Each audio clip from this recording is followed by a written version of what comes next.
Hello, welcome to The Perspective. I'm Florence Armein. Now, what is the connection between raising funds for AIDS and HIV with flipping tires? Here on The Perspective today, we're going to talk just about that. So I have two guests at The Perspective today, but first we'll talk to the Secretary of Syair Untuk Sahabat Foundation, who's been working with people living with AIDS and HIV. Sary Latief, welcome to The Perspective. Thank you for your precious time. I understand it's a very busy year for Syair. Now, maybe you can just tell us and the audience, how did Syair come about? Okay, thank you, Florence. Interesting question because it started originally when UD Octave, who is the founder for the foundation. I understand he's actually a sport commentator. Yes, before yes. He's a journalist. He's a journalist, actually, in the sport, just like you said, for many years. And he discovered, I think around about almost 10 years ago, where a lot of the people that around him were dying of HIV, and I think a family even, one of like a close family. So he was baffled and wondering what happened and how. So he started doing research and interviewed a few people. And so he decided to write a book about it, which is called Syair Untuk Sahabat, or a poem for a friend. About a year after he launched his book, then he decided, well, why don't I just, build a foundation and focus on people living with HIV and AIDS to support them. And so that's how it all started. And how did you came into the picture? Right. So which is interesting. I was a radio broadcaster in Australia, and UD was the sports commentator in Jakarta. It was during the Olympic Beijing that I needed a opinion about sport. So I contacted him. We became friends, and he told me about the book. And just so happened a year later, I decided to come back to Indonesia because I wanted to work, do a lot of charity work. So I came to Indonesia, saw the book launching, and then I was off doing my own thing. Like, we didn't get in touch or anything like that because I was trying to build my own career in Indonesia. After I settled, I thought, well, I've got a steady income and what have you, so now I'm ready to do something for the country, or with charity. And I contacted UD on Facebook, social media, and he said, yeah, they started a foundation, but they're only helping the mothers. At that time, it was just a monthly meeting, and gave them some financial support. So I thought, what can I do? What can I give? Other than, oh, okay, I can talk and I can speak English, and I like kids, and I have done some English teaching in the past. So I thought, hey, do you have an activity for kids? And so, no, we don't really have any activities. How about if I teach? That was a mistake, I think. I'm just kidding. So he said, yes, why not? So that's how it all started. From the monthly, then we had like a kids departments.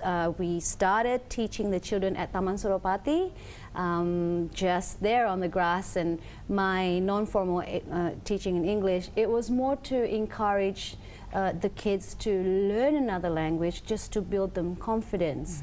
And also just to get to know the kids. These are the area, or the part of the people living with HIV and AIDS that people didn't really look after in terms of it's not main focus. I mean, it's now it has grown to more and more kids. So, but that's how we started. That's how I came about. And a couple of years ago, I had the opportunity to actually. So I had the journey from her with Syair teaching kids at Suropati Park, and then they had a small office in Ben Hill, and now they have a bigger office in South Jakarta. So I saw that part of the journey, and the passion that you gave into educating kids, even if it's just simple teaching simple English and crafts work with the kids.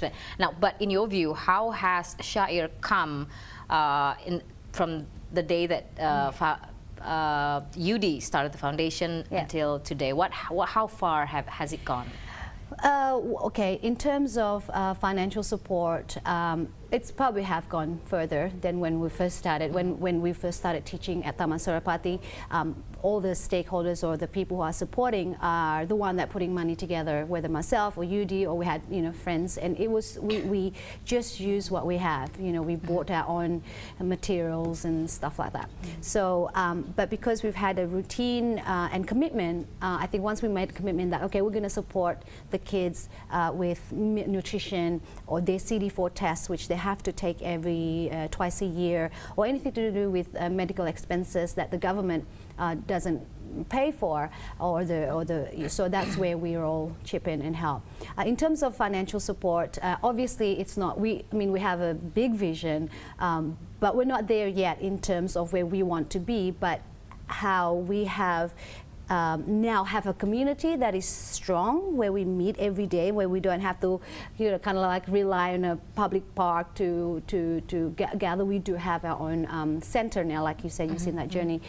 We would love to have our own center one day where we do own the piece of land or the property, but right now we're renting.